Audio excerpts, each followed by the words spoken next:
game journalists, haha, funny. Games journalists have a reputation for being So why game journalists are so bad at video games. All right.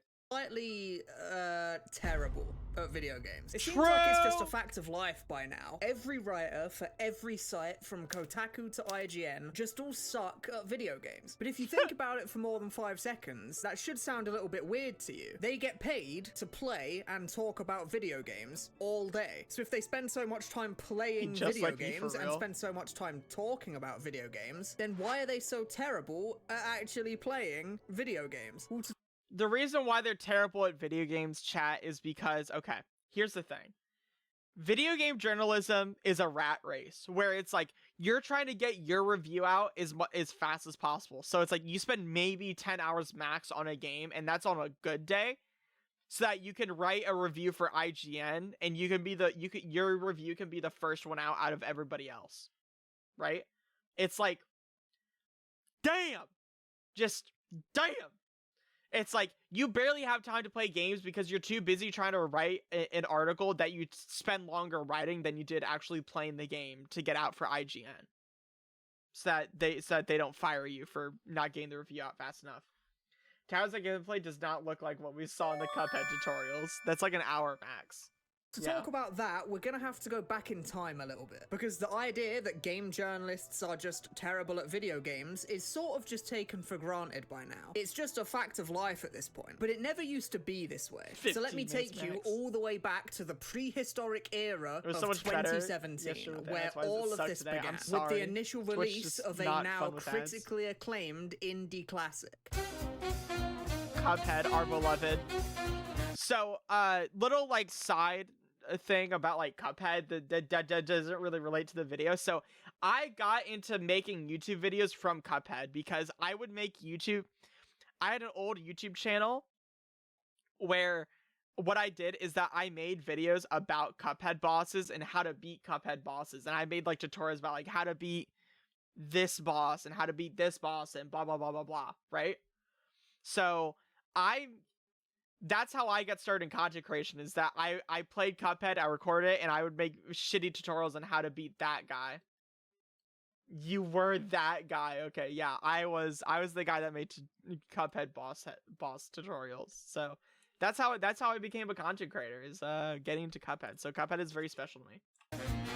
Cuphead released in 2017 and received critical acclaim instantly. Players absolutely adored Cuphead. It had these beautiful hand-drawn animations, it had a really clever and gradual difficulty curve, and it harkened back to the old SNES and Sega Genesis games that the developers grew up with. It looks beautiful, by the way. It was an instant hit, the music and it for the game is millions of copies because of it. But Cuphead, to no one's surprise, is a hard game, and it's hard by design. Cuphead is such a good game.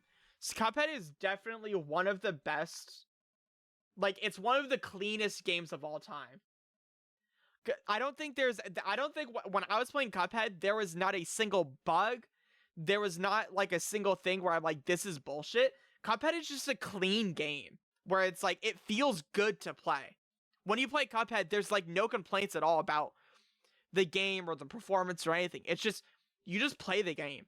It is a clean, it's like Sekiro, where it's like, there's no issues with Sekiro at all. It is just a clean, good game that has no issues at all. It's just a game, bro.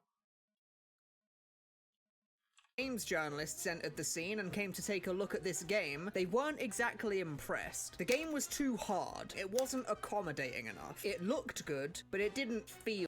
The band that played on that recording date was super strong. Dude, the band in Cuphead, oh my god! Cuphead, the music in Cuphead is so fucking good. Holy shit. Cuphead's music goes so hard. All good. It seemed like game journalists weren't very big fans of this one new Cuphead game that the general public was completely. Miss Chalice is kind of a baddie. I ain't even gonna lie. Like,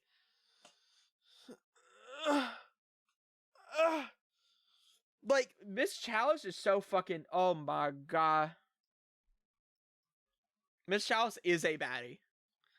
Miss Chalice Cuphead show. Everything about Cuphead dude. I'm just saying, chat. I'm just saying. Right? I'm just saying, chat. Would Wait, what? Wait, how old is she? Wait, how old is she? 700? Good. I'm on, dude. I'm good, chat. I'm good. I'm good. Chat, I'm good. I'm solid. I'm smashing the shit out of this gilf. She's done for. She is done for. Done for. Done for. That's the lolly age where it's technically 1,000. No, no. I'm just saying, Miss Chalice is a wood. Look at her. Hot. Fucking love that bitch. The show is pretty good. I heard a lot of good things about it. Enamored with, but they still gave Cuphead a good review score, usually an 8 or 9 out of 10. But games journalists will literally give an 8 or 9 out of 10 to basically every game ever made. But some of these reviews came with videos alongside them, and one of these infamous videos in particular was about to go completely viral. A game journalist by the name of Dean Takahashi playing the first 25 minutes of Cuphead. Dean, People watched this video and were shocked to find out that a large percentage of the video is just the tutorial for the game. Cuphead's tutorial isn't long by any means. It takes just about a minute to complete at the slowest. But our friend Dean takes an excruciating minute and a half just trying to jump over this pillar. That's it. Just a single Dean Takahashi got his life ruined by this shit. He will never be taken seriously as a video game reviewer ever again. jump. The very first jump in the tutorial of the game was proving difficult for our boy Dean. A jump so simple that it's literally just there to teach you the controls. Calling it an obstacle would be an overstatement. He then finishes the tutorial another 2 minutes later. But then our protagonist Dean makes it to the first run and gun level, the first real level of the entire game. He then proceeds to spend the rest of this 26-minute and 40-second long video failing to beat this run and gun level. Over 23 minutes of dying constantly, barely even making it a quarter of the way through the level. Dying in such ridiculous ways that it can legitimately be hard to tell whether he's dying on purpose or not. And keep in mind, this video was uploaded on the 24th of August 2017, which was a fair few weeks before Cuphead would actually release to the general public, because Dean actually got early access to Cuphead by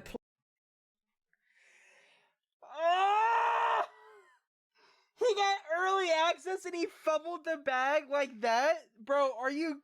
Oh my god. He got early access and he fumbled... Oh my god, that's... He's done for. He's cooked. He had all the time in the world. Playing it at Gamescom Germany, just for his entire opinion to be formulated off of being completely incapable of jumping over a small... That was... Okay, let me go to the... Okay, Cuphead, Dean Takahashi review. Alright. I want to see the review. I want to see the review by Dean Takahashi. I failed miserably in playing a demo of Cuphead, and the video I posted mocking myself has gone viral on the internet. My game crime, I was so bad at playing a game I was deemed unfit to be a game journalist. It was a failure to communicate. I've been vain enough to wish for big audience for my stories or social posts. Damn. Man, that's insane. Cuphead hands on my 26 minutes of shame with an old-time cartoon game.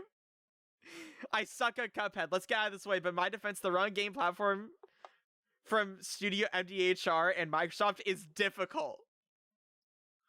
The old-time cartoon-style game comes out on September 29th on Windows, blah, blah, blah. It turns out it's harder than it looks, and that is part of its appeal. Dude, he didn't get past the tutorial, man! Actually, he did. Hold on. It's so bad. It took him 3 minutes to get past this. Oh, it's...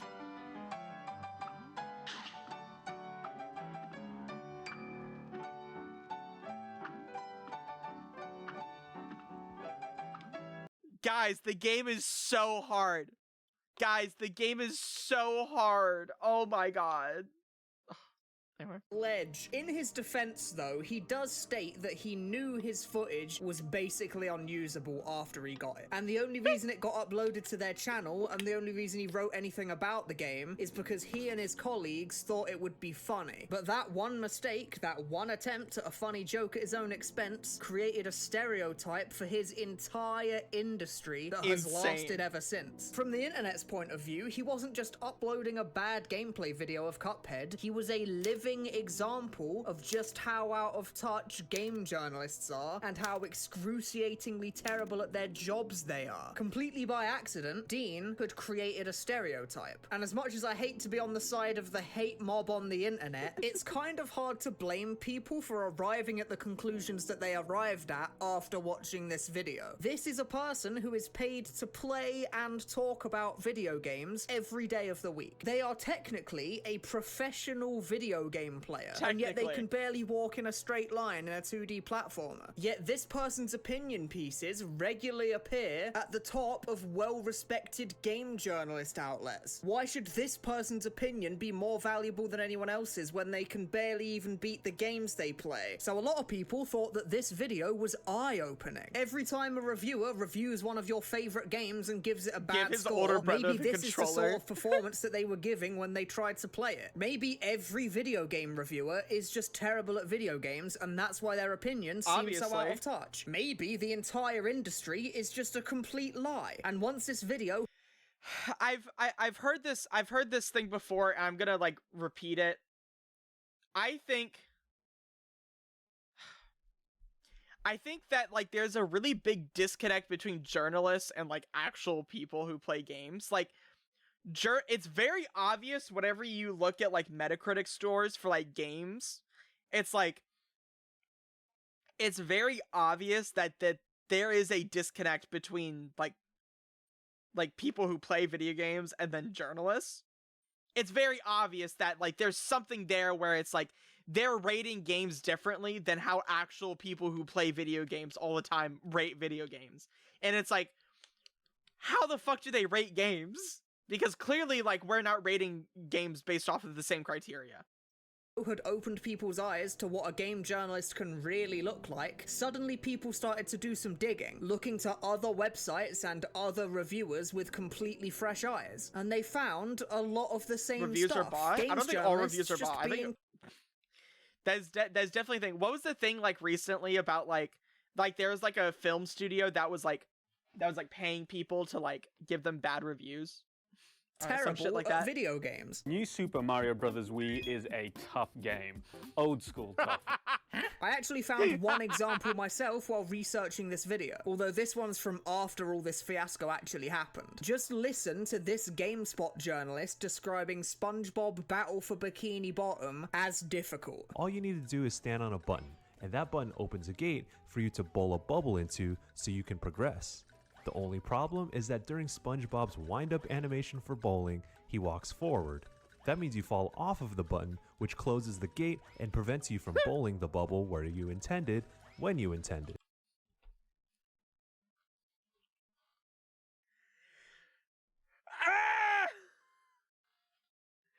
What the fuck?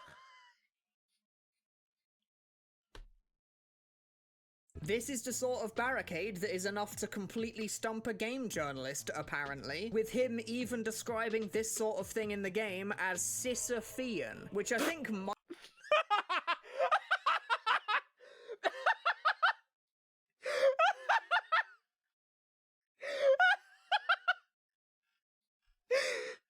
Playing the SpongeBob Battle for Bikini Bottom is Sisyphean in its...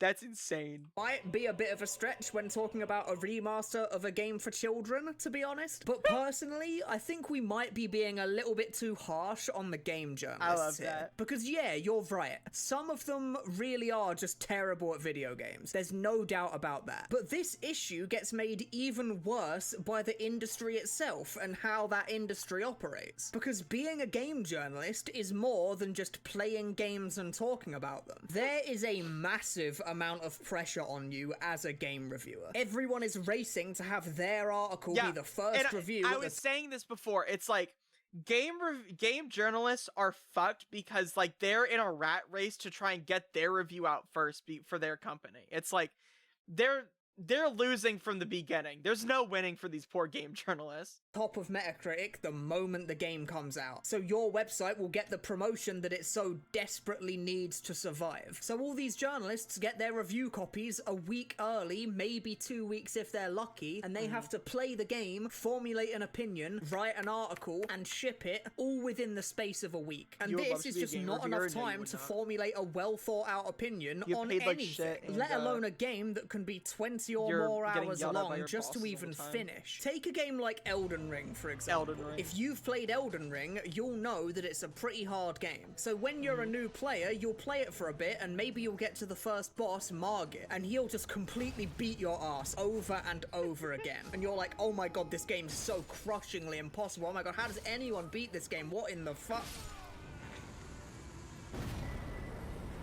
This is the best game ever. I love Elden Ring. This game's amazing. Your first impression of a game in this... I've talked about this before on stream, but like hot take, I don't like Elden Ring. Like I'm not a big fan of Elden Ring. What if I like being yelled at? Why not get paid? Fair enough. If you like being yelled at by people above you, then like sure, why not be a game reviewer? But like I don't like Elden Ring. Elden Ring isn't a bad game, and if you were to put Elden Ring, if you compare Elden Ring by itself to other games, Elden Ring is objectively like a 10 out of 10 compared to games like Modern Warfare, right? Of course, Elden Ring is an amazing, amazing game. However, I don't like it. Like, if you just put Elden Ring in a vacuum by itself, I don't like Elden Ring because when I played Elden Ring, I came to the realization I just don't like open world games as much as I thought I did. I get confused. I get stressed out. I get like I just get stressed playing open world games. I don't know. I get stressed out playing open world games because there's too much to do in them, right? And for Elden Ring, I don't know. I'm trying to think.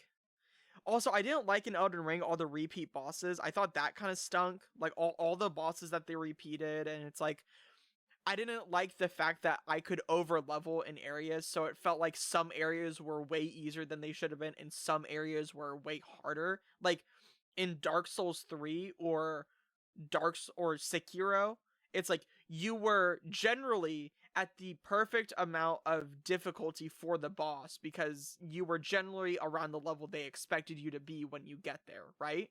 So it's like, you know, I like it when the game is a little bit more linear and catered to like giving me a specific difficulty rather than it's like sometimes areas will be harder, sometimes areas will be easier, you know? It's like I like it when it's catered and it's like it's tuned based off of like what the developers intended you to be at, like power level wise.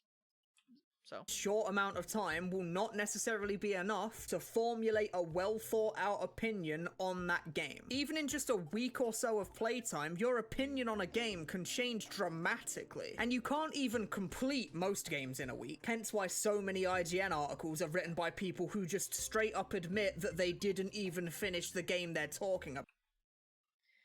yeah, that's bad. When you are a game journalist where your job is to review a game and people are looking at your reviews on whether to buy the game or not, and you didn't even finish the game and you're trying to give it a rating, bro, get out. Stop. And as much as this guy really does just suck at Cuphead, nobody's good at a game instantly. Getting good at a game takes time. I mean, I don't ever recall being this bad at a game, but like you still get my point, right? Getting good at a game takes some time to do, and it's time that these reviewers just don't have. Yeah, They're that's not what I'm saying. It's necessarily like these reviewers trying don't to have make time their to play review games as like we do. accurate as possible. They're just in the rat race trying to get their Exactly, review out bro. as soon as they possibly can. And it's not necessarily because they don't care about video games. It's because if they don't enter the rat race, they lose their jobs. So Exactly, the games that's what I'm journalist is saying. forced to play Dude, this a guy's new spitting game facts. He's saying every exactly week, what I'm never getting saying. to truly He's give spitting any facts. one game the attention it deserves. And it's especially punishing to games with steep learning curves, or games that Spitting are just fucking hard facts by right now. design, or games that reward you for paying good attention to the environment. Which is why Rain World, a game that is a complete masterpiece that is beloved by many, is completely chastised by game journalists and has terrible review scores on all the usual suspect websites. It's not that the game's bad, and it's not that that particular reviewer wouldn't have liked the game if they spent more time on it. It's just that the game doesn't mesh well with the way game journalists have to work. All of the beauty of this game takes time to uncover, and it's just time that the game journalist doesn't have to spend on a small indie title that they'll never think about again. But despite this lack of time, the article that the journalist writes stays on the internet forever. No matter how fast it was written, no matter how ill-informed it is, and no matter how much the writer's opinion might have changed since they wrote the article. When a regular player plays a game and their opinion grows and changes over time, their uninformed day one opinion It's like when I played Lunacid. It's exactly like this. I played Lunacid and I thought the game was fucking amazing up until the very last fucking boss fight of that game. And then once I got to the boss fight and realized that the game was not balanced in a way for my build, and my build was objectively the worst way to play, I realized, wow, I'm gonna give this game a negative review until it balances out the game and makes it so that my build doesn't make me just worthless. It's exactly like that. doesn't stick around to haunt them because they're not writing public articles about it that can be found on Google for the rest of time. Titanfall is So really with all that good. being Too bad we're said, never getting let's go Titanfall back 3. and answer our initial question. Why are games journalists so bad at video games? Well, the real answer is that, aside from a few outliers, they probably aren't. They just appear to be much worse because their industry incentivizes fast and poorly thought out opinion pieces that serve no other purpose other than to show up at the top of Spitting Metacritic. facts. And as for Dean Takahashi, he's still writing articles for VentureBeat about video games, and people to this day are still lambasting him for being terrible at video games, because I guess some things will just never change. That does kind of suck, Thanks for watching. but man, that was just not fun. There's not it. I'm gonna put this one to watch later. But yeah, that's a good video. Good video. In fact, I'm forgetting to do this. Hold on. Look at Games this. journalists have a reputation Oh, for being slightly Not that one. terrible. That was at when I video banned games. that person. Oopsie. But anyway, here you go. Here's the link to the video. He did suck. This is the link to video. Go give a like to the video. Go give it a like. Go give it a go give him a sub. This is a good video. I really liked it.